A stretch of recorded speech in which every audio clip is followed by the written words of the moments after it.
What if the most dangerous person on a plantation was not the strongest man, not the loudest rebel, but the quietest woman, the one everyone trusted, the one no one ever suspected? Welcome to Story of the Black Past, a place where we uncover powerful and forgotten stories from history, stories of mystery, resistance, and moments where power shifted in silence. If you are new here, tell us in the comments where you are watching from, your city, your country, and the time you are watching this video. We always love to see how far our stories travel. If you have not yet subscribed, please subscribe and like this video. Your support helps us continue bringing these powerful stories to life. Thank you for being here. Now relax, avoid all distractions, and pay close attention. Watch until the very end, because the story you are about to hear is something you will not want to miss even for a moment. She was born in the spring, though no one recorded the exact date, because the births of enslaved children on Martinique's sugar plantations were recorded the way any birth in an inventory system is recorded, as an addition to the count, not as the beginning of a life. The ledger of the Fortier plantation, which is preserved in the colonial archives in Fort-de-France, and which scholars have been examining for 2 centuries without fully reading what it contains, lists her entry as follows: female infant, born to Marguerite, household, spring 1798, healthy, named by mother, Isadora. That last notation, named by mother, was unusual enough that the plantation secretary who recorded it added a small question mark beside it, as though the act of a mother naming her own child required some clarification or justification that he could not quite formulate. It was not the custom, on that plantation, or on most plantations of that era, for enslaved mothers to choose the names of their children without approval from the household. Names were administrative facts. They were assigned the way any property was cataloged, for the convenience of the cataloger, not the object being cataloged. Marguerite had simply acted as though a different rule applied. She had spoken the name into the room the moment the child arrived, before any authority could intervene, and the name had landed so completely and been heard by so many people in that room that to replace it would have required a deliberate act of erasure that the secretary apparently could not be bothered to execute. So he wrote it down, question mark and all, and moved on to the next entry, and Isadora entered the record with her own name intact. It was the first thing she ever took from a world that was designed to take everything.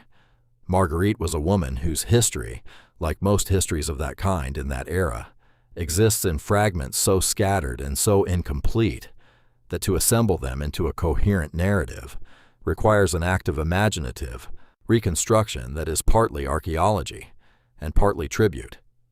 What we know from the records: she had been on the Fortier plantation for 12 years before Isadora's birth. She worked in the main house. She was described in the plantation's annual assessment of its human inventory as intelligent, capable, occasionally willful. That last phrase, occasionally willful, was the colonial secretary's way of saying that Marguerite had not yet been fully convinced that the world's assessment of her value was accurate, and that this unconvincedness sometimes expressed itself in ways that the assessors found inconvenient. What we know from the oral history that survived, passed down through generations, and collected by researchers in the 20th century: she was the daughter of a woman who had survived the Middle Passage. She carried, in her body and in her practice, fragments of knowledge from that world before, plant knowledge specifically, which is to say, the knowledge of what the natural world around you can do when you know how to ask it correctly, what grows in the forest, what roots pull from the soil, what the difference is between the leaf that heals and the leaf that does something else entirely. She taught Isadora. Not in any formal sense. There was nothing formal about the transmission of this knowledge. It was passed the way all contraband is passed, in small quantities, in low voices, in the in-between spaces of days that were officially entirely accounted for. But she taught her. She took her daughter with her on the early morning walks she was permitted to take before the household required her attention. She showed her what grew along the edge of the forest, where the cane fields ended. She named things. She described things. She pressed the knowledge into the child's hands, the way you press something precious into the hands of someone you are afraid you may not see again. This fear was not irrational. Until Martinique in 1798, the probability that a mother and her child would remain in the same location long enough for the transmission to be complete was not high. People were sold. People were moved. The human inventory of the plantation was reassigned and redistributed according to the financial needs of the men who owned it, which changed from year to year and could change from month to month, and which never took into account the question of what the redistribution cost the people being redistributed. Marguerite knew this. She had seen it happen to others. She taught Isadora everything she could, as fast as she could, with the urgency of someone who understands that the lesson might be interrupted at any moment, and that incomplete knowledge is sometimes more dangerous than none. She also taught her something that had no plant equivalent, required no forest walk, existed entirely in the space between words and the silence after them. She taught her to watch, to study the mechanics of power in a room before speaking a single word, to read the temperature of a situation the way a sailor reads the sky, not for what it shows, but for what it is about to do, to understand that the people who controlled her world were not stronger than her. They were simply better positioned, and position, unlike strength, could be changed. They see what they expect to see, Marguerite told her once, on one of those early morning walks, in the low, careful voice of a woman who knew that walls had ears, and that the wrong sentence in the wrong air could change a life in an instant. A beautiful girl, a quiet girl, a harmless girl. They see what they need to see so they can go on doing what they do. Let them. Let them see it. Be it, as long as you need to be it, but never become it. There is a difference between wearing a thing and being a thing. Never forget which one you are doing. Isadora was 7 years old. She did not entirely understand the distinction yet, but she stored it the way she stored everything her mother gave her, completely, without loss, in a place so deep and so reliable that it would still be there when she finally needed to open it. She was 10 years old when she understood what her mother had meant about beauty. Her beauty was not something she had chosen, any more than she had chosen the plantation, or the heat, or the sound of the overseer's horse on the road in the early morning. It was simply a fact about her, like the shape of her hands or the timbre of her voice, and it had arrived with her the way all facts about a person arrive, without consultation, without permission, fully formed and permanent. She had Marguerite's deep, still eyes, and something else entirely that neither of them could account for, a quality of face that made people stop what they were doing and look, not with any particular desire or intent, but with the simple, involuntary response of a creature encountering something that its perceptual system has categorized as significant. Even the other children on the plantation looked at her this way sometimes. Even the older women who had seen everything and been impressed by very little. She grew up understanding that this quality of face was not an asset, not in that world, not in that time, not for a person in her position. She had seen what happened to girls whose faces made people stop and look. She had watched the progression, the attention from the big house, the transfer from field to household, the proximity to power that looked like privilege and was something else entirely. She had watched girls go through this progression and come out the other side changed in ways they could not fully name and were not permitted to discuss. She understood, by the time she was 10, that beauty in her world was a form of target, that it drew toward you exactly the kind of attention you were most urgently required to survive. This understanding did not make her afraid of her face. Marguerite had seen to that. What it made her was strategic. She began, at 10 years old, the long practice of calibrating how much of herself to make visible and when. She learned to stand slightly differently, to carry herself in ways that did not call attention, to move through rooms as though she were part of the furniture. She learned what her mother had tried to describe, the difference between wearing a thing and becoming it, the difference between performing invisibility and disappearing. She was very good at it. She was, in fact, so good at it that the people who observed her, the ones who paid attention to such things, the overseers and the house supervisors, and the occasional guest who noticed the quality of the household help, noticed only that she was unusually quiet, unusually steady, unusually efficient. They did not notice what was happening behind the steadiness. They did not notice that the quiet was not empty. They did not notice that the efficiency was a form of study. She was learning everything: the routines of the household, the habits of the people in it, the patterns of behavior that defined the plantation's daily life. Who trusted whom and why, who feared whom and what that fear looked like when it tried to hide itself. The location of every door and every window and every gap in the wall that offered a view of what was happening on the other side. The ways that power expressed itself in ordinary moments, in the quality of a silence after a question, in the way a man's hand moved when he spoke to someone he considered beneath him, in the precise degree of a glance that told you whether you had been seen or merely noticed. All of it went in. None of it came back out. Not yet. Because she was 10 years old and the time had not yet come for what she was storing to be used. She was a library that had not yet opened to the public. She was a weapon that had not yet been aimed. She was patient, the way her mother had taught her to be patient. The way you are patient when you understand that the timing of a thing matters more than the thing itself, and that the greatest mistake you can make is to act before the moment is ready to receive your action. And then, when she was 12 years old, the moment arrived that ended the education and began the application. The overseer of the Fortier plantation was a man named Chasseur. He was not the first overseer Isadora had observed, and he was not, by the standards of that institution, the worst. He was efficient and systematic, the kind of man who believed that a plantation ran best when its human machinery was maintained at exactly the right level of fear, enough to produce compliance, not so much as to produce the specific kind of desperation that sometimes expressed itself as rebellion. He calibrated his cruelty the way an engineer calibrates a mechanism. He was professional about it. He kept records. He had been watching Isadora for several months before he acted. She had known he was watching.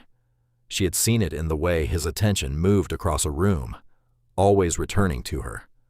The way a tongue returns to the space where a tooth has been removed. Not because there is anything there, but because the absence has become familiar. She had cataloged his watching the way she cataloged everything else, filed it in the appropriate place, and waited to understand what it meant. On a morning in the spring of her 12th year, she found out. What happened on that morning is hers to keep. What matters for this account is what happened in the 3 days that followed. Chasseur woke on the morning after with a pain in his right hand that he could not account for. By the second morning, the pain had spread to his wrist and forearm. By the third morning, his right arm was functionally useless, not paralyzed, not numb, but locked, in a grip of such intense, continuous pain that any movement produced a sensation he could only describe, to the doctor who eventually examined him, as having one's arm held against a flame that never consumed it, that simply kept burning without the mercy of eventually burning through. The doctor found nothing. No injury, no infection, no inflammation of the kind that the medicine of 1810 could identify or name. He prescribed rest and a poultice and returned to town, and Chasseur sat in his office with his arm braced against his side and tried to reconstruct what had happened and could not. The arm healed eventually, over the course of 3 months. It was never quite what it had been. Chasseur left the Fortier plantation a year later, citing health concerns. His employer, the planter Fortier, made a note in his records. Chasseur resigned. Complaints of recurring arm ailment, replaced by Mercier. No one connected the arm to Isadora. No one even thought to try. She was 12 years old. She was, to everyone who looked at her, exactly what they expected to see. A quiet, beautiful girl, slightly more still than most, working her tasks with unusual efficiency and asking nothing from anyone. What she was, in truth, was a person who had just taken the first step on a path she had not yet fully recognized as a path. She had only meant to survive. She had only meant to push back against the thing that was pressing against her. She had not meant to discover what she was capable of. But the discovery had been made, and it could not be unmade, and Isadora was not a person who wasted discoveries. She began to pay attention in a different way. Chapter 3. Marguerite's last lesson. The last lesson her mother gave her came in the summer of the year Isadora turned 15. It was not delivered in the careful, compressed way of the earlier lessons. It was delivered at speed, with urgency, in the particular key of a woman who understands that she is running out of time. Fortier had made a financial decision. Fortier was always making financial decisions, the way all plantation owners of that era made financial decisions, by converting one form of inventory into another, by reassigning the human assets of the estate, according to whatever the balance sheet required at a given moment. This particular decision was to sell 7 of the plantation's household staff to a buyer from the southern part of the island. Marguerite was one of the 7. Isadora was not. She was 15, and she was by this time known throughout the plantation's household as one of its most capable workers, which is to say she had been promoted, without anyone quite deciding to promote her, through the simple mechanism of being more competent than everyone around her at whatever task was assigned, and the household not wanting to lose that competence by selling it. She was also, by this time, in possession of a face and a manner that had attracted the attention of Fortier's wife, who liked beautiful things around her, and had begun to treat Isadora as a kind of ornament, bringing her into the parlor when guests visited, requiring her presence at the table during dinner parties, showing her off in the careless way that people show off possessions they have not thought deeply about. Fortier's wife's attention was both protection and danger, and Isadora understood both dimensions of it with the precision she brought to understanding everything. She had cultivated it carefully, projecting exactly as much beauty and exactly as much harmlessness as was required to maintain her position in the household without triggering the specific kind of desire that the position made her vulnerable to. She had walked this line with extraordinary skill for 3 years, but she could not walk it for Marguerite. She had no line to walk, no skill to deploy, no strategy available. When Fortier's secretary came to the quarters on a Tuesday morning and read the list of names, Isadora heard her mother's name and felt the world go briefly quiet, the way it goes quiet when something has happened that the mind has not yet found the language to process. Marguerite found her that afternoon, in the brief window between the announcement and the departure that she had negotiated from the secretary, with whatever currency she had available, which was the currency of a woman who has been on a plantation for 12 years and has made herself useful in ways that are not entirely official. She sat beside her daughter in the narrow space between the quarters and the garden wall, and she spoke quietly and fast. She gave her the last of the plant knowledge, the pieces she had been holding back until Isadora was old enough, the leaves that needed 3 days of drying before they became what she needed them to become, the seeds that required specific preparation, the bark that, in small quantities over extended time, produced an effect that looked, to any physician who examined the result, entirely natural. She gave her the dosages. She gave her the timing. She gave her the method of concealment. She gave her all of this in the space of an afternoon, and Isadora stored it the way she had always stored everything her mother gave her, completely, without loss, in the deepest available place. Then Marguerite held her daughter's face in her hands, the way she had done when Isadora was very small and needed to be brought back to herself after something frightening. She looked at her for a long time without speaking. "You already know how to do this," she finally said. "I have watched you learn it. You know how to make them see what they need to see. You know how to wait. You know how to understand them better than they understand themselves." She paused. "The knowledge I have given you today, use it carefully. Use it when there is no other way. Use it only for the ones who deserve it, and make sure they deserve it." "How will I know?" Isadora asked. Marguerite almost smiled. "You will know," she said. "The ones who need you to ask that question first are exactly the kind who deserve it most." The wagon came the next morning. Isadora stood in the yard and watched it go. She did not cry, not because she did not feel anything, but because she had learned, from 15 years of watching, that tears were a gift you gave only to people who had earned the privilege of witnessing your interior life, and the men on that wagon had not earned it, and never would. She turned back to her work. She had a great deal to think about, and she had, for the first time, all the tools she needed. It took 3 more years for the conditions to align themselves in the particular configuration that Isadora required. She had learned, in those years, the lesson that Marguerite had tried to convey, and that can only be fully understood through experience, that the ability to act is not the same thing as the right moment to act, that possessing a capability and deploying it are 2 entirely separate decisions, each with their own weight and their own consequences, and that the decision about when is always more important than the decision about how. She worked. She observed. She moved through the Fortier household with the quiet efficiency that had made her indispensable, serving Fortier's wife at her dinners, managing the household tasks with a competence that the other servants both admired and, in some cases, resented, because competence in a person without power is a complicated thing. It protects you, and it also marks you as someone the powerful can afford to take for granted. She watched Fortier. Jean-Pierre Fortier was 53 years old in the year Isadora turned 18, and he had been a plantation owner for 30 of those years, having inherited the estate from his father, who had built it, from a smaller holding through methods that the colonial record describes as vigorous expansion, and that the human record, if it had been kept with equal diligence, would have described differently. He was not a man given to excessive cruelty. He ran his plantation with the efficiency of someone who understood that a workforce maintained at sustainable suffering produced more than a workforce driven to the extremity. But he was not a good man either, in any sense that the word good requires an interior life, capable of recognizing the interior lives of others. He was an owner. In 1816, on Martinique, that was its own complete moral category, and the men who occupied it had long since resolved, to their own satisfaction, any internal contradictions it might otherwise have raised.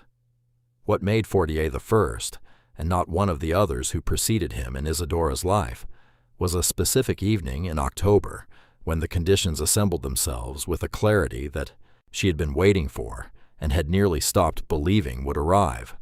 Fortier had, that autumn, become financially troubled. The details of the trouble were complex and specific to the economics of the sugar trade in that decade, but the broad outline was simple. He had borrowed against the future production of the estate. The production had not met projections, and the people to whom he had made promises were becoming insistent about those promises. He was, in the language of the time, in danger of losing the estate. Men in danger of losing the thing that constitutes their entire sense of themselves are not, as a rule, their best selves. Fortier became, in that autumn, a version of himself that had previously been latent, a louder version, a less calibrated version, a version that no longer bothered with the performance of beneficence that men of his class and position generally maintained, because it cost them nothing and they had learned that the people around them found it easier to sustain their proper relationship to power when power occasionally wore a pleasant face. He began punishing more frequently, and for smaller offenses. He began choosing whom to punish in ways that were less systematic and more personal, less about maintaining discipline and more about the relief that inflicting pain provides to a person who is himself suffering and has found no other outlet for the pressure building inside him. On a Tuesday evening in October, he chose Isadora.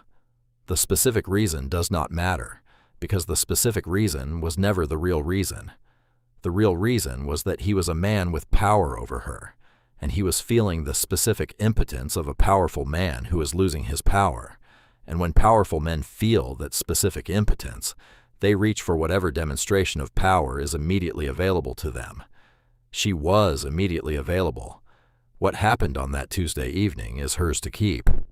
What happened in the week that followed is part of the record. Fortier became ill on Thursday. By Saturday, the illness had a character that his physician could not immediately place, a progressive weakness of the limbs, a heaviness in the chest that he described as the feeling of a great weight placed upon the sternum, without any visible weight being present. A confusion that came and went in waves, clearing between episodes enough that he could describe his symptoms with precision, and then returning again to swallow that precision whole. The physician, a man named Dr. Leroux, who served most of the plantation households in the northern part of the island, examined him on Sunday and found nothing that matched the symptom presentation. He ordered rest. He prescribed a tonic.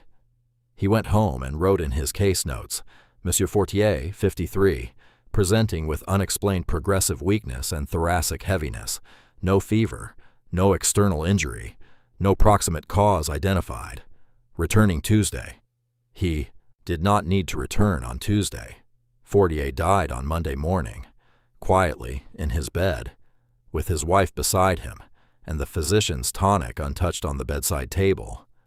The cause of death was recorded, after a brief examination of the body, as cardiac failure, precipitated by financial and emotional strain.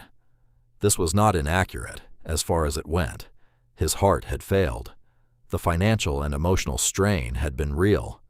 What the certificate did not record, because Dr. Leroux had not looked for it and would not have known what he was looking at if he had, was the particular sequence of events between the Tuesday evening and the Monday morning that had contributed to the cardiac failure in ways that no certificate in 1816 was equipped to describe. Isadora attended the funeral with the rest of the household staff. She wore her usual expression. She stood in the usual place. She looked at the wooden box that contained what remained of Jean-Pierre Fortier, and she thought about her mother, and she thought about the Tuesday evening, and she thought about the fact that she was still here, and he was in the box. And she found, in that ordering of facts, a kind of arithmetic that satisfied her in a way that she had not expected and was not sure she was prepared to name. Justice, she thought, testing the word against the feeling. Justice. Yes, that was the word. That was exactly what this was. The Fortier estate passed to his wife's brother, a man named Picard, who arrived from France 3 months after the death to inspect the inheritance and make decisions about its future. He was younger than Fortier by 15 years, unaccustomed to Martinique's climate, impatient with the complexities of colonial agriculture, and convinced that all problems were primarily management problems, which is the conviction of a man who has never managed anything more complicated than his own preferences.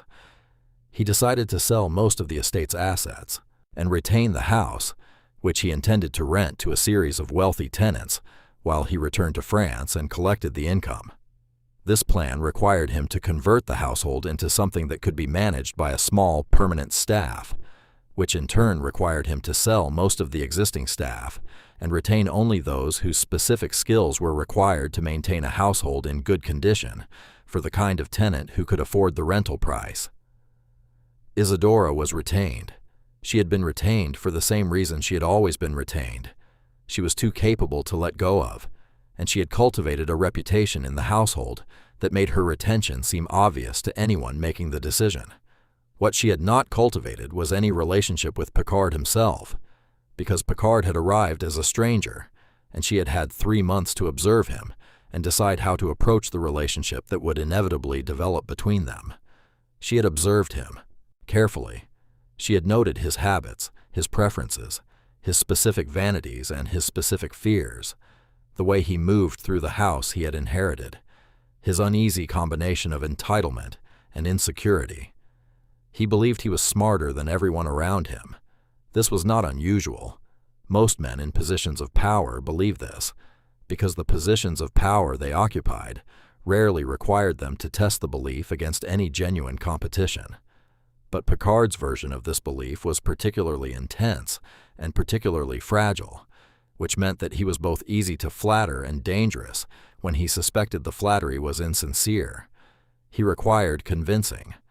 not of any specific proposition, but of himself, of his own intelligence, his own judgment, his own ability to read a situation correctly. Isadora understood this within the first week of his arrival. She understood it the way she understood everything she observed, completely, without sentimentality, with the specific clarity of a person who has learned to see, without the filter of what they want to see. She began, very slowly, very carefully, to give him what he needed, not by pretending to find him charming, not by performing an admiration she did not feel. That approach would have worked with a simpler man, but Picard was not simple, and something performed without genuine complexity behind it would eventually reveal itself as performance to a man who was always watching for evidence that his intelligence was not being adequately respected. She had to give him something more sophisticated than admiration. She had to give him the experience of being correctly understood. She began asking him questions about his plans for the property, not the questions of a servant seeking information, but the questions of someone who had been thinking about the same subject and wanted to understand the reasoning behind his decisions. She listened to his answers with the specific quality of attention that tells a person they are being heard, rather than simply being in the presence of someone who has not yet interrupted. She occasionally offered an observation, never a contradiction, never a correction, but an angle he had not considered that, when he examined it, made his own position more complete rather than replacing it.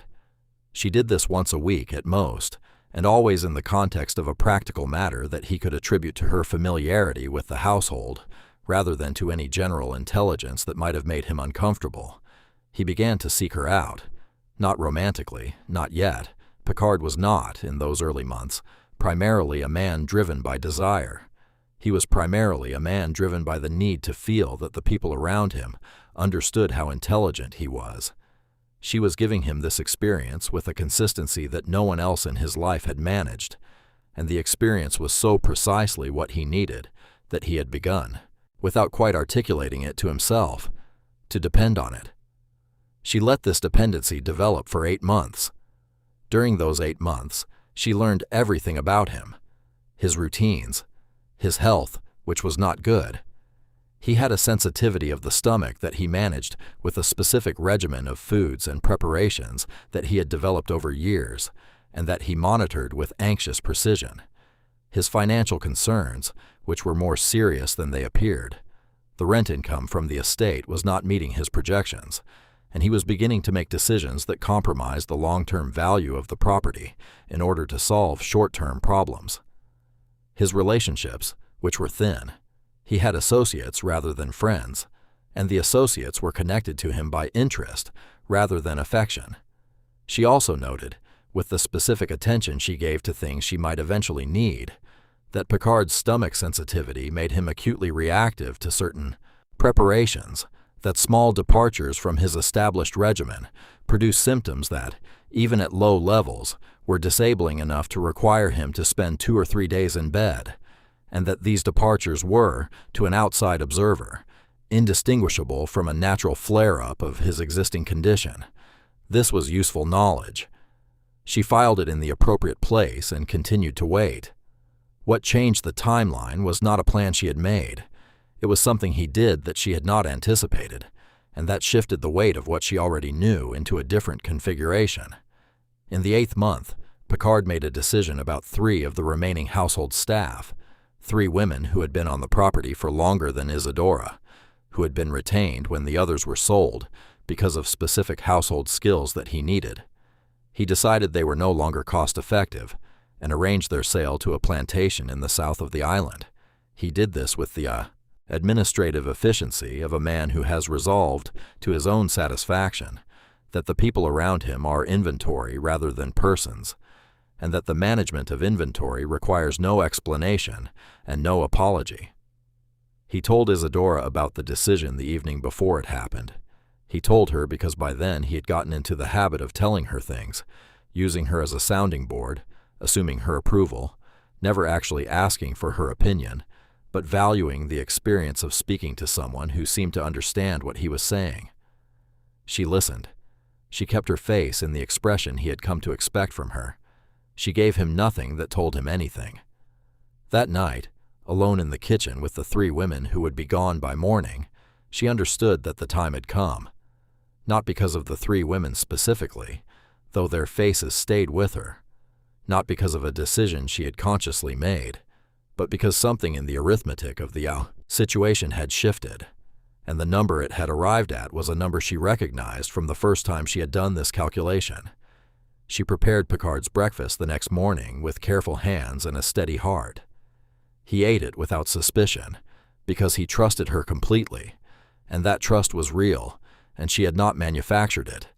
She had simply allowed him to extend it, had simply been present in the way he needed her to be present, and the trust had grown naturally, the way all things grow naturally when the conditions are right for them. He was unwell by midday. By the following morning, seriously unwell. By the morning after that, unconscious. The doctor who came was not Dr. Leroux.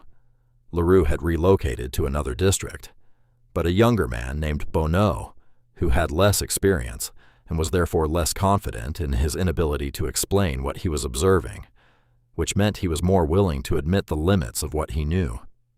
"There is something wrong with the blood," he told the estate manager, who had summoned him. "Something I cannot identify with the instruments I have. The presentation is consistent with poisoning, but I have tested the available food and found nothing." "Poisoning," the manager repeated.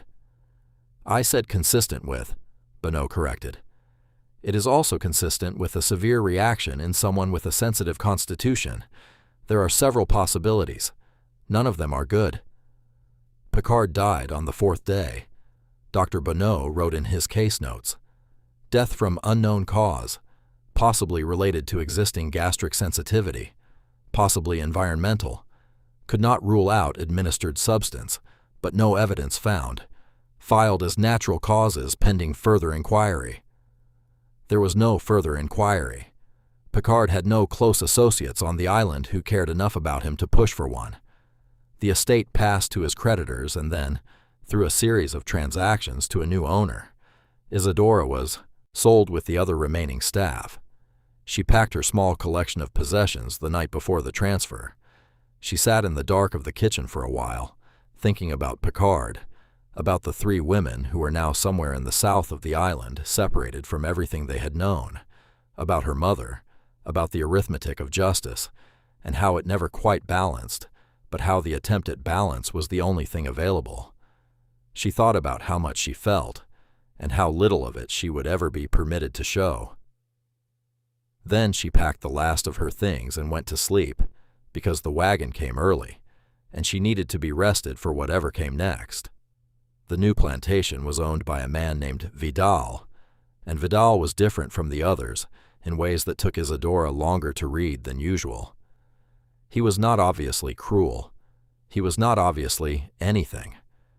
He was a man who had organized his life around the collection of beautiful things, furniture, paintings, wines, books, and people, and who experienced the people he collected with the same appreciative, possessive, fundamentally absent engagement that he brought to his paintings and his wines. He looked at Isadora the way he looked at a painting he was considering for his gallery, with aesthetic interest, with a kind of detached pleasure in the quality of what he was observing, and with the quiet assumption that the thing being observed had no interior life that was relevant to his observation. He was the most dangerous kind of man she had encountered, because his cruelty had no heat in it. It was entirely structural. He did not harm people out of anger or desire or the need to demonstrate power. He harmed them because the system he occupied required him to make certain decisions, and he made those decisions with the same careful attention to quality that he brought to every other area of his life, and the harm was simply a byproduct of the quality he was optimizing for, never the goal itself. He did not think of it as harm at all. This made him harder to read and harder to plan around, because the normal mechanics of Isadora's approach depended on a man's vanity being a predictable force she could lean into. Vidal's vanity was not vanity in the ordinary sense. It was a kind of connoisseurship, a belief in his own judgment so complete and so refined that it had moved beyond the need for external validation. He did not need her to confirm that he was intelligent. He already knew it. He needed nothing from her, which meant she had nothing to give him that could build the foundation of trust she required. She spent the first 3 months simply watching. She performed her duties with the efficiency that had become her permanent condition. She was present in the household, without being visible in any way that might trigger his attention, before she understood what she was working with.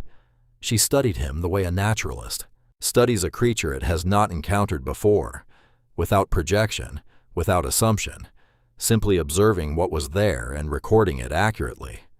What she found, after 3 months of this careful observation, was the thing she had been looking for, not a vanity, but a fear, not an obvious one, not one he displayed in the careless way that simpler men displayed their fears.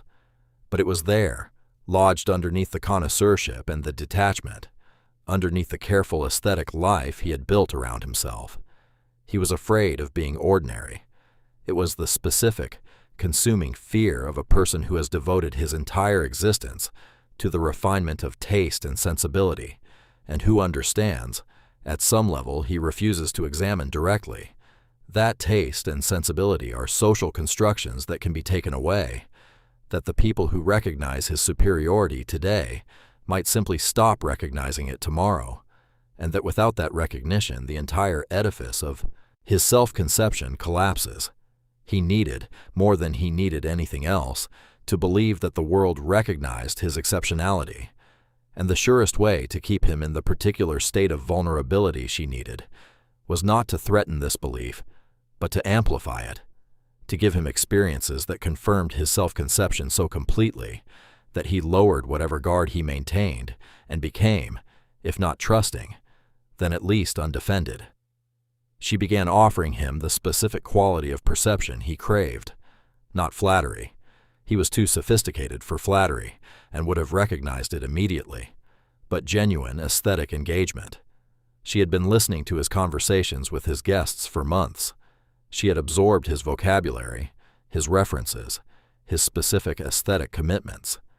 She began, in the most careful and occasional way, to reflect these back to him in ways that made him feel, not that he was being flattered, but that he had been seen by someone who had the capacity to see.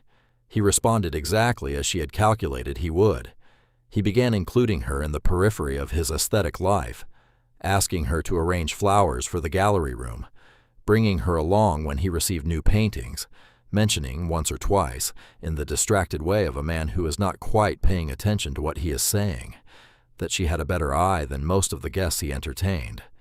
This was all she needed from him: proximity, access, and enough of a lowering of his awareness of her as a potentially significant presence that she could move through his private spaces without triggering the sharp connoisseur's attention he usually brought to everything in his environment.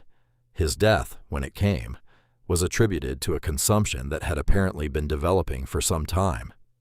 The physician who examined him noted that the progression was unusually rapid, that what typically developed over months had appeared to compress itself into weeks, but attributed this to the particular virulence of the individual case rather than any external cause.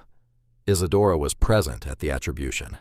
She listened to it with her usual expression and her usual quality of attention, and she noted, as she always did, the gap between what the physician said and what he actually knew, and she found in that gap the same thing she always found: the comfortable incompleteness of an explanation that everyone in the room needed to be adequate, and that served its purpose regardless of whether it was true. She was sold with the estate when Vidal's heir arrived from Bordeaux and discovered that the beautiful collection his uncle had assembled included several human beings who now required administrative decisions. She arrived at the next plantation 12 days later in the early morning and stood in the yard as the new master came out to assess what had arrived. His name was Charpentier. He was 55 years old. He smelled of pipe smoke and perspiration, and the specific variety of self-satisfaction that accumulates in a man who has never been required to earn the respect he receives. She looked at him for exactly as long as was appropriate, and then she looked at the ground, and she began the process of understanding what she was dealing with. Charpentier was a loud man in a world that rewarded loudness with the specific form of respect that mistakes volume for authority. He believed that the force of his personality was itself a kind of argument, that the confidence with which he asserted things was evidence for the truth of those things, and that anyone who questioned this logic was either unintelligent or deliberately obstructive, and deserved the consequences that followed from either condition. He was also, despite his loudness, predictable in the way that rivers are predictable. Not still, not calm, but bound by the geography of his own nature to move in patterns that could be learned, and once learned, could be anticipated and planned around. He had appetites that were large and specific, and that he did not attempt to moderate or disguise. He ate particular things at particular times. He drank particular things at particular quantities. He desired particular kinds of company in particular configurations, and was entirely candid about all of this, because candor, to a man of his power and his time, cost nothing, and was simply a more efficient form of giving instructions. Isadora had known men like him before, men whose simplicity was its own kind of complexity, because it presented no subtlety to work with, and therefore required a different kind of engagement. With a subtle man, you worked with the grain of the subtlety, introducing your own intentions into the existing architecture of his psychology. With a simple man, you built from the ground up, because there was no existing architecture fine enough to incorporate into your work. She built from the ground up. She made herself indispensable in the kitchen. Charpentier's tastes were strong and specific, and he was furious when they were not met with precision, when his coffee was a degree cooler than he preferred, when his evening meal included a preparation that departed from the exact method he had declared correct on some previous occasion, when the household ran with any visible inefficiency that interrupted his experience of the world as a place that existed to accommodate him. She met his tastes with such consistent precision that within 2 months he had declared to the household overseer and to several of his guests that she was the best kitchen worker he had ever employed. He declared this with the specific generosity of a man who feels that praising a servant reflects well on his own judgment in retaining them. He did not think about what it might mean for Isadora's experience of the praise. He did not think about her experience of anything. She was a resource that he was currently satisfied with, which was the highest category of regard he extended to any resource. This satisfaction gave her access. It gave her the freedom to move through the household with a degree of autonomy that was unusual, because Charpentier had established a principle, stated to the overseer on several occasions, that servants who performed well should not be micromanaged, because micromanaging excellent performance interrupted the performance and was therefore inefficient.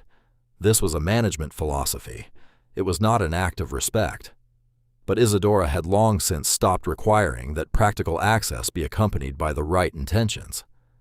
She spent 4 months studying Charpentier's health. He had a liver condition, undiagnosed and indeed unsuspected by him, that manifested occasionally in episodes of severe fatigue and mental confusion that he attributed to heat and to the specific stresses of managing a large property. He did not connect these episodes to his dietary habits because no one had ever suggested that he should, and the suggestion that his own choices might be contributing to his discomfort was not one that would have been well received in any case. The condition was manageable and would probably have remained so for many years, given appropriate care. What happened in the spring of Isadora's 2nd year on his plantation was that it stopped being manageable, progressed with a speed that surprised the physician who arrived too late to do anything useful, and concluded in the death of Charpentier with a series of symptoms that could be attributed, with the appropriate degree of medical confidence, to the natural progression of a previously undetected hepatic condition in a man whose lifestyle had not been designed to support the health of his liver. Dr. Leroux, who had relocated again, and whose circuit now included Charpentier's district, wrote in his case notes, Monsieur Charpentier, 55, presented with advanced hepatic failure, unexpectedly rapid progression, lifestyle consistent with accelerated risk, natural causes confirmed. He signed the certificate and moved on to his next call. Isadora stood in the kitchen and looked at the certificate through the window of the overseer's office, where it had been placed on the desk awaiting collection. She could not read the specific words. She could read, but the distance was too great for the particular angle. But she recognized the shape of it, a document that closed something that had been open, that put a period at the end of a sentence that she had been writing for a year and a half. She thought about Marguerite. She thought about the afternoon by the garden wall, and the knowledge pressed into her hands at speed. She thought about how specific and how thorough the teaching had been, and how exactly it had met every situation she had encountered since. She thought. She knew. She knew who I would become. She knew what I would need. And then she went back to her work, because the kitchen still needed managing, and the world still needed to see her as the woman she was not. 4 men in 6 years.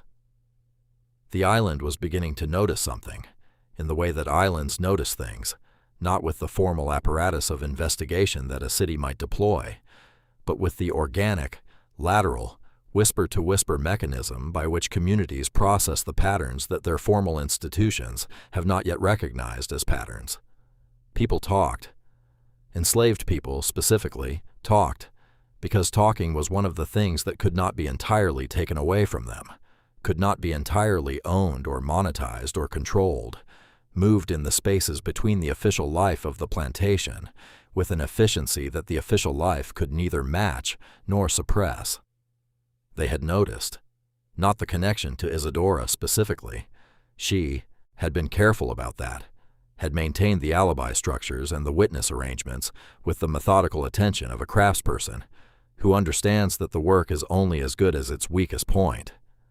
But they had noticed the deaths, had noticed that the deaths of powerful men on certain plantations shared a quality of unexpectedness and inexplicability that made them feel less like the ordinary attrition of mortality and more like something with a direction. Some of them called it a spirit. Some of them called it God's justice.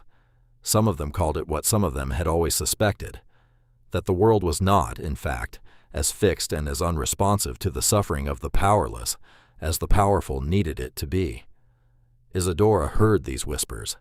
She heard them in the kitchen, in the quarters, in the in-between spaces of the plantation day where the official performance was briefly suspended, and people said what they actually thought. She heard them with a specific attention she gave to everything that bore on the question of her own safety, because safety was the precondition for everything else, and everything else depended on her remaining in a position from which she could continue. She was not afraid, but she was paying very close attention. The 5th man was a planter named Descartes, no relation to the philosopher, though he bore the name with the specific arrogance of someone who had been told the name was significant and had decided to interpret its significance as reflecting on himself, who owned a medium-sized estate in the eastern part of the island, and who had recently acquired, at an estate sale, the remaining household staff of a property whose owner had died of a rapid and unexplained decline. The unexplained decline was Charpentier's. Descartes had acquired Isadora along with 3 other household workers, none of whom he actually needed, but all of whom had been included in the sale, because the estate's liquidators had preferred to sell the human inventory as a unit rather than piece by piece. Descartes was a man whose defining characteristic was a fear that he had spent his entire adult life constructing elaborate architecture to conceal. He was afraid of losing control of the world around him, afraid that the order he had imposed on his life was more fragile than it appeared, afraid, at the deepest level, of the specific chaos that erupted when people stopped behaving the way they were supposed to behave. He managed this fear through an extreme attachment to routine and an extreme intolerance of deviation from it. His days were identical. He woke at the same hour. He ate the same breakfast. He walked the same circuit of the estate. He conducted the same meetings. He ate the same dinner. He drank the same measure of brandy. He went to bed at the same time. Any disruption to this sequence produced in him a visible agitation that he attempted to suppress and that expressed itself, when suppression failed, in punishment directed at whoever had caused the disruption. Isadora recognized the pattern immediately. She had seen versions of it before. A man this committed to routine was a man who depended on predictability for his psychological stability, which meant that unpredictability was a weapon of unusual effectiveness in his particular case. Not chaos. Chaos would simply produce punishment, and the person who suffered the punishment would be her, but the specific, targeted disruption of his confidence in the stability of his world. The removal, one small piece at a time, of the floor he was standing on. She began in the most minor possible way. She moved a book from the left side of his desk to the right. She changed the position of the salt cellar on the dining table by 6 inches. She placed his reading spectacles in a different location from where he had left them. Each disruption was so small, so easily attributable to oversight or careless movement, that it could not be confronted directly without making the confronter appear ridiculous. But they accumulated. They were always there, day after day, small and deniable and relentless. He noticed. He always noticed. She watched him notice, watched the almost invisible frown, the quick scan of the room, the moment of recalibration as he registered that something was not where it should be, and adjusted himself to accommodate it.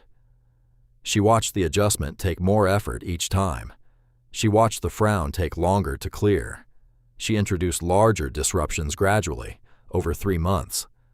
A conversation with a guest that deviated, in ways too subtle to object to, from the conversational format he preferred. A meal that arrived 5 minutes later than usual, due to a delay in the kitchen that was entirely genuine, but that she had engineered by timing her instructions to the cook with precision that no one would ever identify as timing, AI. Sound in the night that woke him, the settling of the house, the cry of a nightbird. But that arrived at an hour that disrupted the specific sleep pattern he depended on. He became, over those 3 months, a man who was visibly less stable than the man who had arrived. His routines were the same. He maintained them with increasing desperation, as though the maintenance itself had become more important than the function the routines were serving. But the calm they had previously produced was no longer accessible. He was performing the routines and finding, each time, that the performance did not deliver what it had always delivered, and not understanding why. He began drinking more, not dramatically, not in a way that announced itself as a change, but measurably more, seeking from the brandy the specific quality of stillness that his routines were no longer providing. This was useful. It made him less precise in his observations, more likely to attribute what he was experiencing to something internal rather than something external, and significantly more vulnerable to the physical consequences of the preparations her mother had taught her. On the night she chose, she prepared his brandy with careful hands and a steady heart, and the specific knowledge that what she was doing was both necessary and complete. She watched him drink it, with the same expression she always wore. She returned to the kitchen and cleaned it thoroughly, and went to her sleeping place and lay down. He did not wake in the morning. Dr. LaRue, on his circuit, recorded the cause of death as cardiac episode, exacerbated by irregular sleep and elevated alcohol consumption. He did not note anything unusual. He had stopped noting unusual things about the deaths on certain plantations, because he was a man who preferred adequate explanations to troubling questions, and the adequate explanations were always available. Isadora was sold north. The 6th man was the one who came closest to understanding what was happening. His name was Armand Leconte, and he was, by any measure that mattered in the context of the system he inhabited, a man of intelligence and perceptiveness. He had been, in his youth, a scholar, had studied at a college in France, had read widely and carefully, had developed the habit of observation that good scholarship requires. He had then inherited money and property, and the obligations that came with them, and had applied his scholarly temperament to the management of those obligations, with results that were commercially effective and personally comfortable. He was not a good man. He had made the same accommodation with the institution he inhabited, that every man who inhabited it made, the accommodation that says, "I am participating in this because the alternative is to give up everything I have," and the giving up of everything I have is the one sacrifice I am not prepared to make. He had examined this accommodation occasionally in the privacy of his own mind, and had found it inadequate, and had maintained it anyway.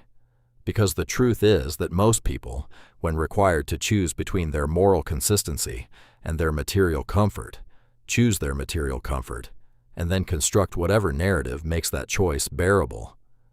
What made him dangerous, from Isadora's perspective, was that his intelligence and his observational habit were real and active and pointed in directions that most of the men she had encountered never pointed their attention. He noticed things. He made connections. He was the first person she had ever encountered who might, if the alignment of observations was right, connect the dots in a way that pointed toward her. She spent 2 months simply watching him before she made any move at all. She worked in his household with the usual efficiency and the usual invisibility, and she watched him with the full intensity of her attention focused entirely on understanding what she was dealing with. What she discovered over those 2 months was something she had not expected. He was watching her too, not with suspicion, not yet at least, with the specific curiosity of a scholar encountering something that does not fit the categories he has established. He had been told she was a capable household worker. He had found, over 2 months, that she was something considerably more than capable. He had noticed the quality of her observation, had seen, in unguarded moments, something behind the performed quietness that did not match the performed quietness at all. He was interested. The interest was genuine. And genuine interest, in Isadora's experience, was more dangerous than desire or contempt, because it was less predictable and less manageable. She made a decision that she had never made before, that she had never needed to make before. She let him see slightly more of her than she showed anyone. Not everything, not the truth, but a version of intelligence and perception that was real rather than performed. That was actually her rather than the role she was playing.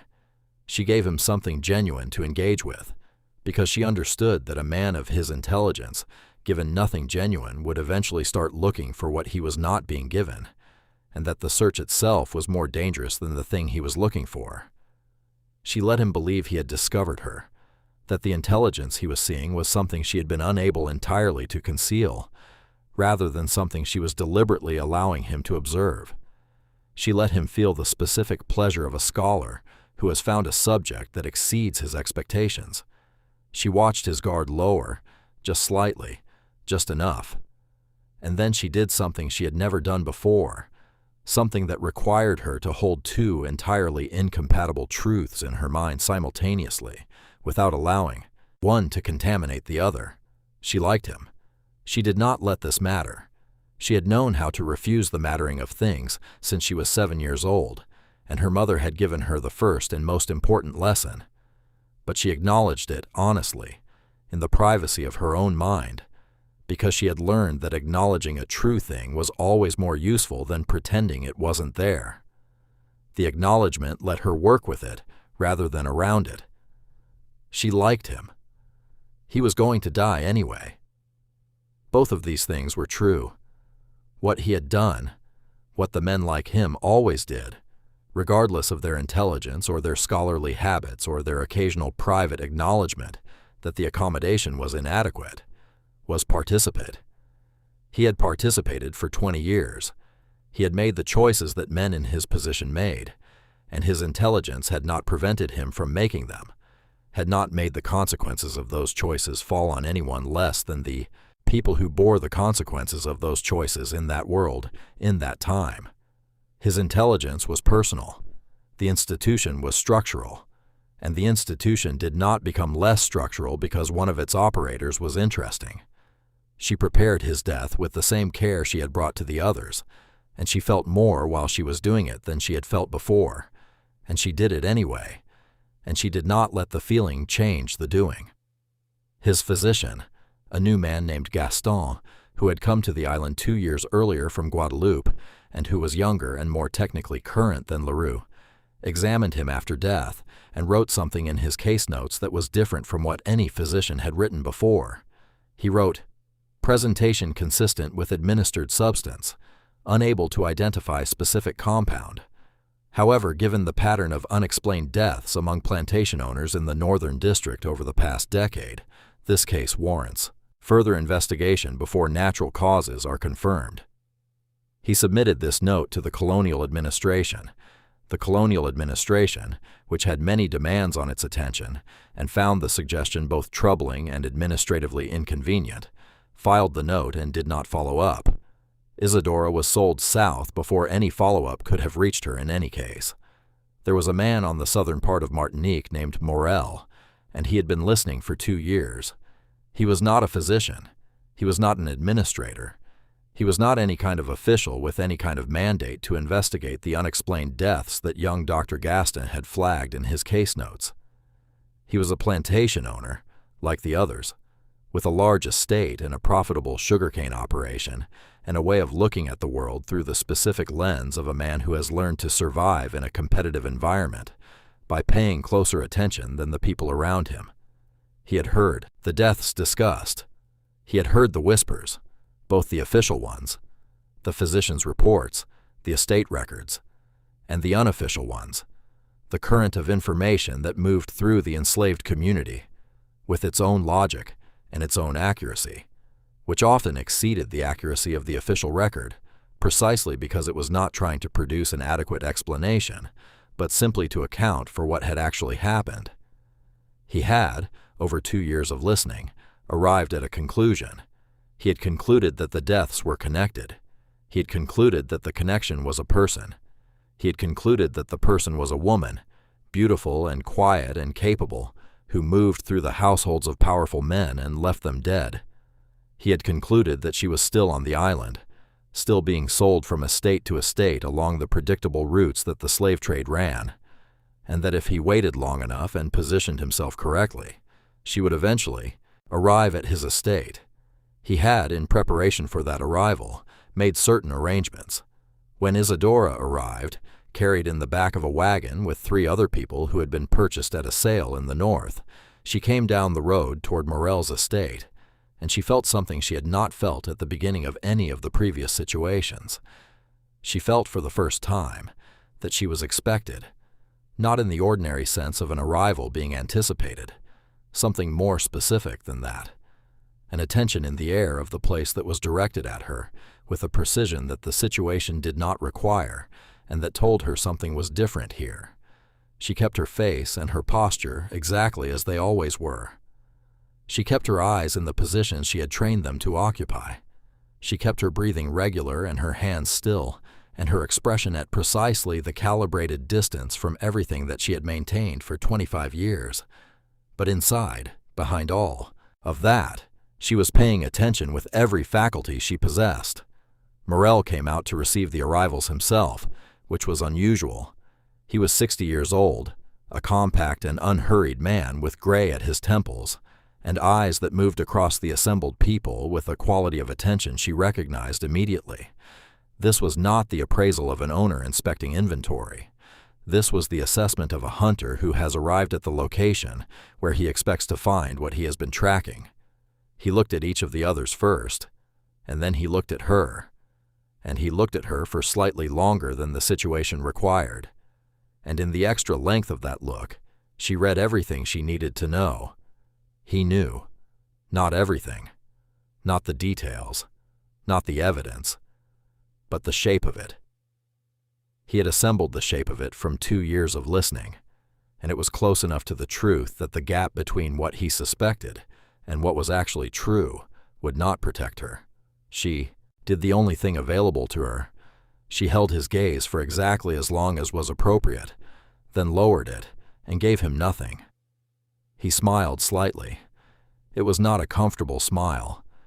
He said, in the specific tone of a man who believes he is telling the truth and wants the person he is telling it to know that he knows it is the truth. "Welcome to the estate. I have been expecting someone of your description."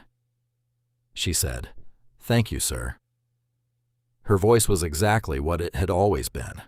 He watched her for another moment. Then he told the overseer to show her to the house and assign her to the kitchen, because he understood that he was dealing with someone who would not be dislodged by surprise, and that the engagement he was about to enter required preparation on his side as much as it required anything on hers. The weeks that followed were unlike anything in Isadora's experience. Morel did not confront her. He did not accuse her. He did not bring the colonial administration to the estate, or summon physicians to examine her, or conduct any of the formal investigative processes that would have been available to him, and that his suspicion might have warranted. He did none of these things, because he was a man who understood that formal processes produce formal results, and formal results require formal evidence, and he did not have formal evidence. What he had was a hypothesis, and what he understood, with the intelligence of a man who had been paying attention for 60 years, was that the only way to convert a hypothesis into evidence was to observe, carefully and patiently, the behavior of the subject. So he observed. He gave her access to his household in the normal way. He assigned her to the kitchen, then gradually expanded her responsibilities in the normal way that an employer expands the responsibilities of a capable employee. He watched the expansion. He watched how she used the access. He watched the places she went, when she believed she was unobserved, which she discovered very quickly she never was, because Morel had arranged the household in a way that made genuine privacy, for anyone other than himself, essentially impossible, without appearing to have done so. She was aware of this within the first week. She had been in enough households to understand the architecture of surveillance, and Morel's surveillance was sophisticated enough that another person might not have noticed it. But Isadora was not another person.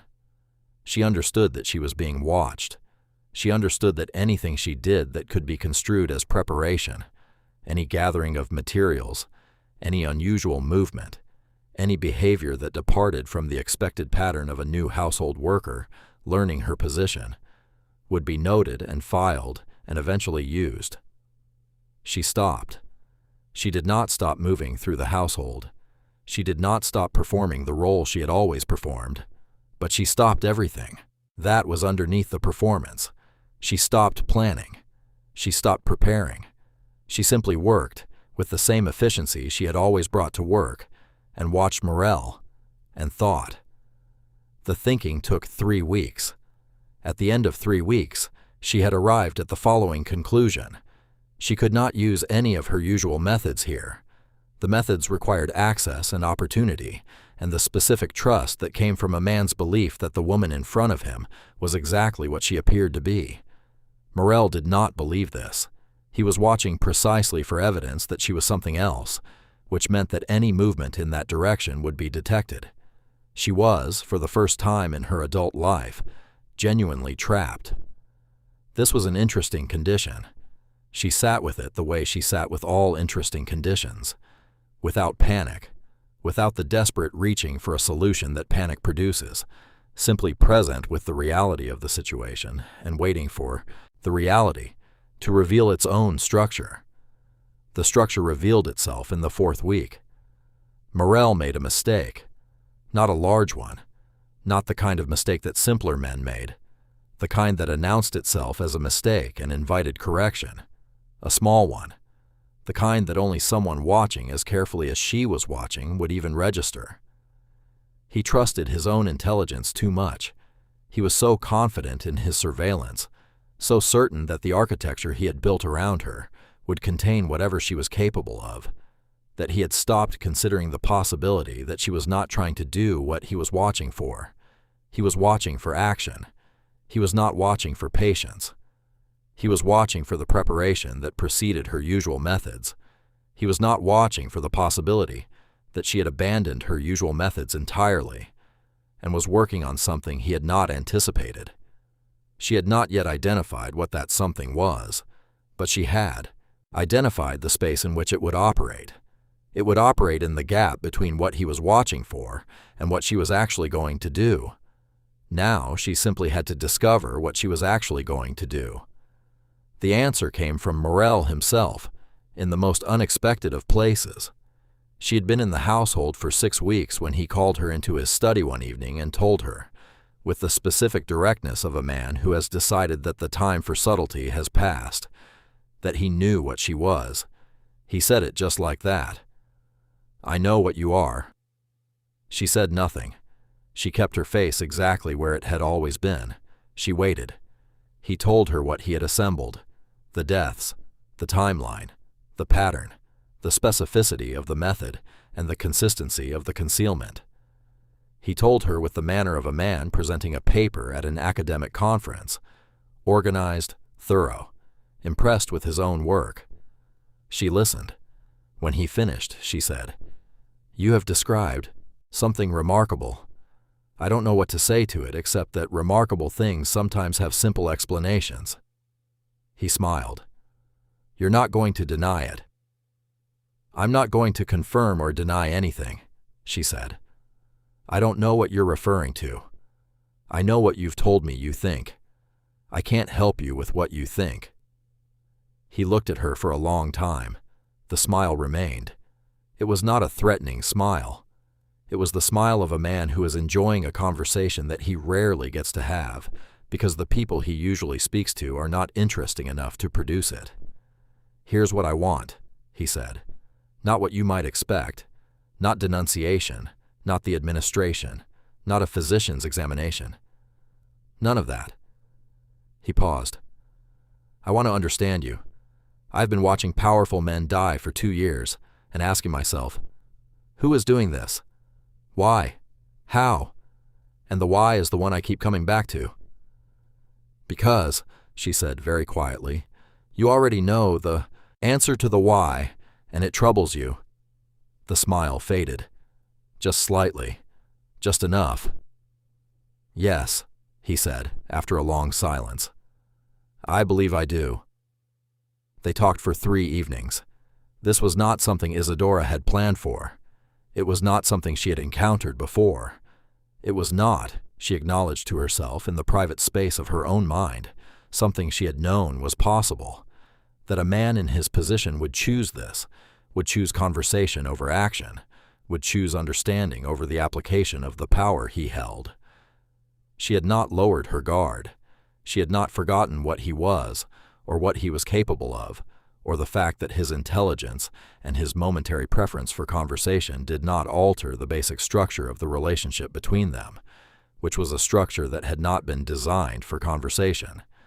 But she talked, because he was actually asking, because the questions he was asking were real questions that deserved real answers, because she had been carrying the answers for 25 years in a world that had never once asked her for them, and the opportunity to say them to a person capable of hearing them was something she had not known she needed until it was suddenly available.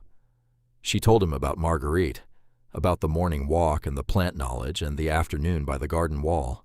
She told him about Chasseur, the first one, the one that had not been planned, but had happened anyway and had shown her what she was capable of.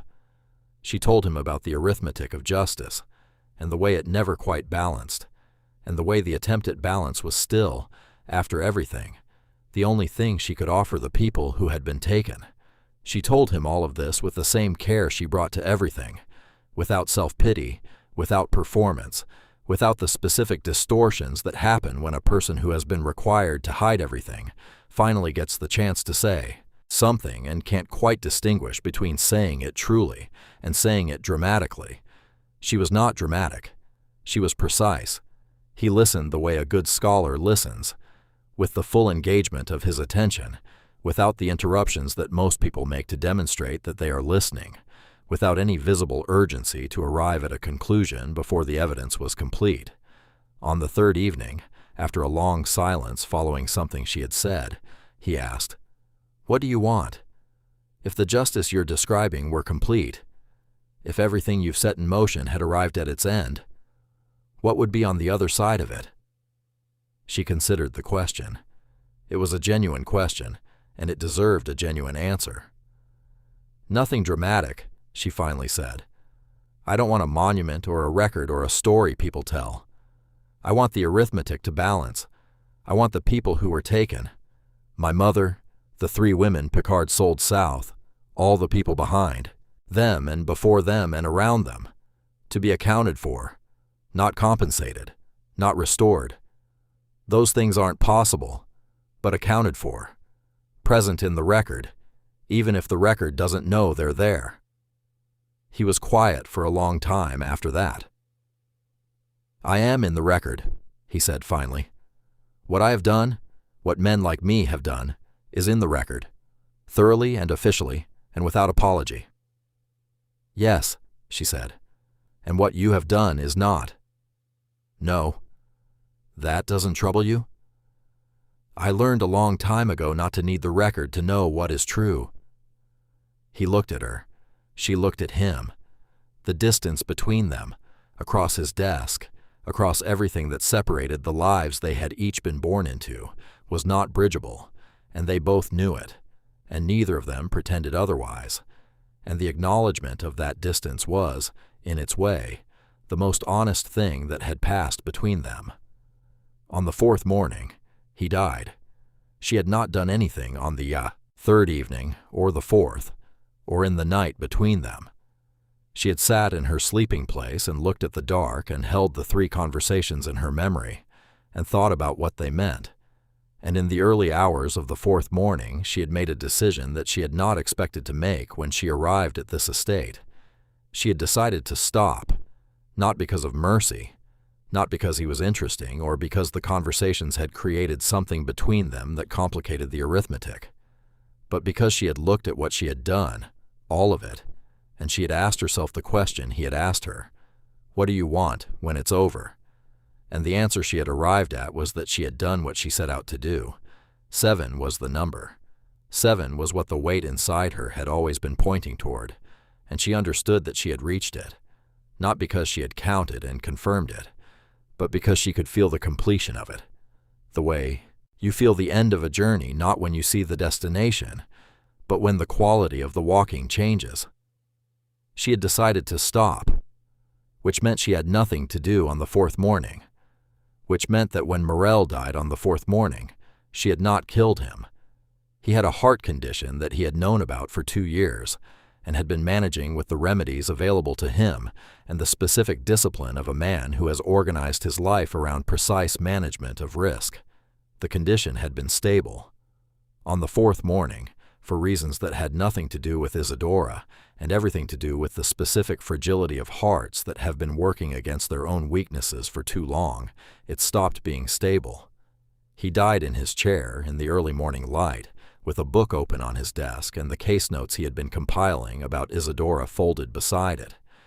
The notes were found by the estate's secretary, examined briefly, and filed in the administrative records of the colonial administration, where they sit to this day in the colonial archives in Fort-de-France, in a folder labeled Miscellaneous Property Records, Leconte Estate, Error, Morel Estate, 1827 to 1828. They have been examined by 2 researchers in the past century, neither of whom fully understood what they were reading, because the notes were written in the compressed, elusive style of a man who expected to be the one who decoded them, and had not accounted for the possibility that he would not survive to do so. Dr. Gaston, on his rounds, confirmed the cardiac cause. He did not connect it to his earlier note about the Northern District deaths. He had, by that point, concluded that the note had been an overreach, and that the pattern he thought he had seen was the kind of pattern that a mind sees when it is looking for patterns in insufficient data. The estate was inherited by Morel's nephew. Isadora was listed among the inventory. The nephew, who lived in Lyon and had no interest in a Martinique plantation, sold the entire estate, inventory included, to a merchant who was assembling a larger operation. She arrived at her new location on a rainy morning in the autumn of 1828, 30 years old, in possession of everything she had always been in possession of: her mother's knowledge, her own intelligence, the accumulated study of 30 years of watching and learning and waiting, and the specific quality of stillness that comes to a person who has done what they set out to do and is now simply present in the world, carrying their history inside them, wearing it the way all people wear their history, invisibly, completely, as the foundation of everything they are and everything they do. She was done, not finished, not erased, not arrived at any end, done with the specific mission that had begun beside a garden wall when she was 15 years old, and her mother was pressing knowledge into her hands at speed. Done with the arithmetic that would never fully balance, but had been attended to as thoroughly as she could attend to it. Done with the careful, patient, invisible work of moving through the houses of men who had decided that the people around them were inventory and finding in the specific vulnerabilities that power produced in the people who held it, the precise mechanism by which that decision could be corrected. She stepped down from the wagon and looked at the new plantation and began the process of understanding what she was dealing with. Not because she was going to do anything with the understanding, but because she was Isadora, and watching was what she did, and the habit was too deep and too true to stop just because the purpose had changed. Epilogue. What the island remembered. She lived until 1871, 43 years after the death of the last man, 43 years of a life that the historical record accounts for in the following fragments: a sale record in 1828, transferring her to the estate of a merchant named Courtenay, a notation in the 1848 census of newly freed people in Martinique, where the abolition of slavery in the French colonies that year produced a document listing every formerly enslaved person on the island, and where Isadora appears with her name and her age and nothing else.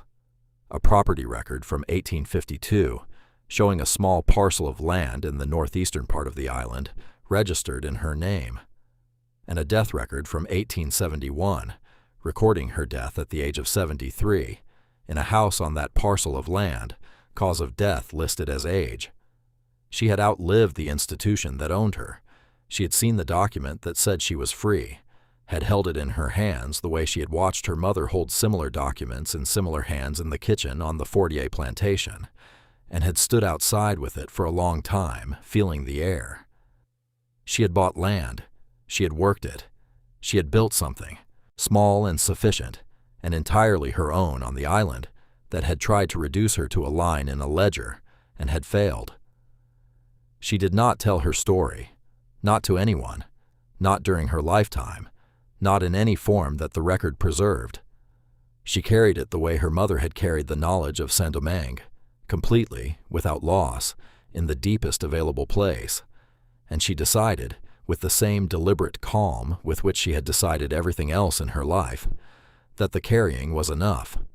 Some things do not need to be told to be true. Some truths are better held than spoken, because the speaking of them requires the world to have developed a vocabulary for what they are, and the world in 1871 had not yet developed that vocabulary, and the half vocabulary it had would have distorted what she had done into something smaller and more manageable than it actually was. She was not a legend. She was not a myth. She was not a curse or a spirit or a supernatural force. She was a woman who had been given a specific set of circumstances and a specific set of tools, and who had applied them with extraordinary intelligence and extraordinary patience to the specific problem those circumstances presented. The problem was that the world she had been born into was designed to destroy her. The tool was her own mind. The intelligence and the patience were hers, which is to say they were something that no ledger had ever owned, and no auction had ever sold, and no institution had ever managed to take from her, because they were located in a place that the institution had never found. She sat on her land in the mornings and watched the light come over the hills, and she thought about her mother, and she thought about the 7 men, and she thought about the weight that had been inside her for so long, and that had become, by the time she was old enough to sit quietly in the early morning light, simply part of what she was, not a burden, not a triumph, just a fact about her, like the shape of her hands or the timbre of her voice, or the quality of her eyes that had always made people stop and look. She thought, sometimes, about the arithmetic, about whether it had ever balanced, whether it could ever balance, whether the concept of balance was even the right frame for what she had spent her life attempting. She thought about what Morel had said, that what the men like him had done was in the record, thoroughly and officially, and without apology, and that what she had done was not, and she had found, in the years since that conversation, that she had more complicated feelings about this than she had expected. There was something in her that wanted the record, not for herself. She had never needed external confirmation for anything she knew to be true, but for the people who had not survived to sit in the morning light with their own small parcel of land and think about what they had accomplished, for Marguerite, who had been sold and who had died somewhere in Mississippi without ever knowing whether the knowledge she had pressed into her daughter's hands had served its purpose, for the 3 women Picard had sold south, and for all the people like them, whose names were in the ledgers as numbers, and whose interior lives were recorded nowhere at all. For them, she wanted the record to be different. She wanted a record that said, "We were here. We were not scenery. We were not background. We were not the furniture of someone else's life. We were the people the institution was designed to destroy, and we were not destroyed, and the things we did with the tools available to us deserve to be counted among the things that people do in the world, even when those things cannot be spoken in the vocabulary the world has developed for the purpose." She did not write any of this down.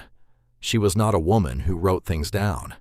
The writing down was for people who had been told their whole lives that writing was a form of permanence available to them, and she had not been told this and did not trust it.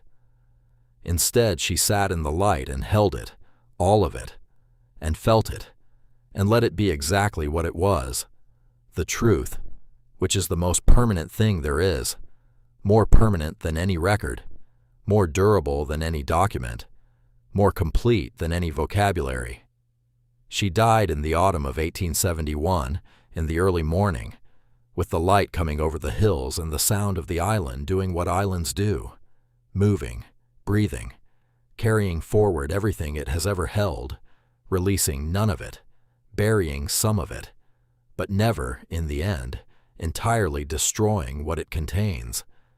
The earth of Martinique still holds what she gave it. Some things do not need to be spoken to remain present. Isadora knew this. She had known it since she was 7 years old, standing in the early morning beside her mother on the edge of the forest, learning the names of things that the official world did not have names for. She had spent her life in the service of that knowledge. It was enough. A note on the story and the history. What you have just read is a work of original historical imagination. Isadora did not exist, not in the specific form this account has given her. The plantation owners named here are fictional. The physicians and the records and the estate transactions are invented. What is not invented is the world this story is set inside. The sugar plantations of Martinique in the early 19th century were exactly what this account describes. The economics of enslaved labor, the structure of the plantation household, the legal and social position of enslaved people in the French Caribbean, the mechanisms of sale and transfer, and the complete absence of any institutional recourse for the harms inflicted on the people the institution owned. All of this is historical.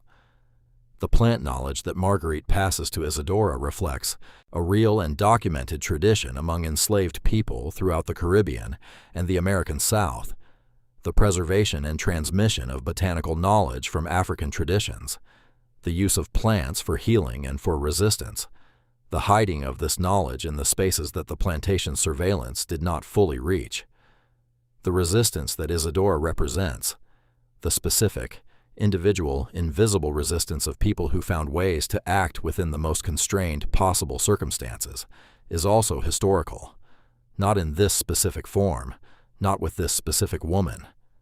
But the impulse that drives her, and the intelligence it required, and the patience it demanded, and the cost it extracted, all of that belongs to the historical record of people who were told that they had no agency, and who exercised it anyway, in every form available to them. We have told the story of powerful men for long enough.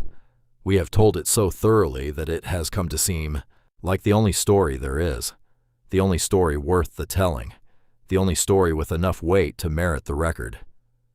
This story asks a different question. It asks, what about the other story?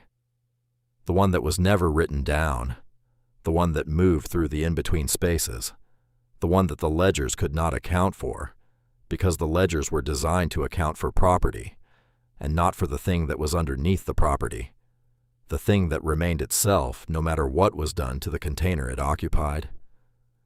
That story is everywhere, if you know how to look for it, in the gaps in the official record, in the unexplained deaths that the physicians attributed to stress and natural causes, in the whispers that moved through the enslaved communities of Martinique and Guadeloupe and Barbados and South Carolina and Virginia and everywhere else that the institution extended, carrying names and facts and acts that the institution could not process and therefore could not suppress. Isadora is our attempt to hold a space for that story, to give it a name and a face and a voice, even a fictional one, because the alternative, the continued absence from the record, the continued insistence that those lives did not contain anything worth the telling, is its own kind of violence. She sat on her land in the morning light and she thought about what she had done, and she decided it was enough. We are here, in this account, to say, it was not nothing. It was not less than the stories we have been telling. It was, in its own specific and irreducible way, more. Her name was Isadora. She was enough.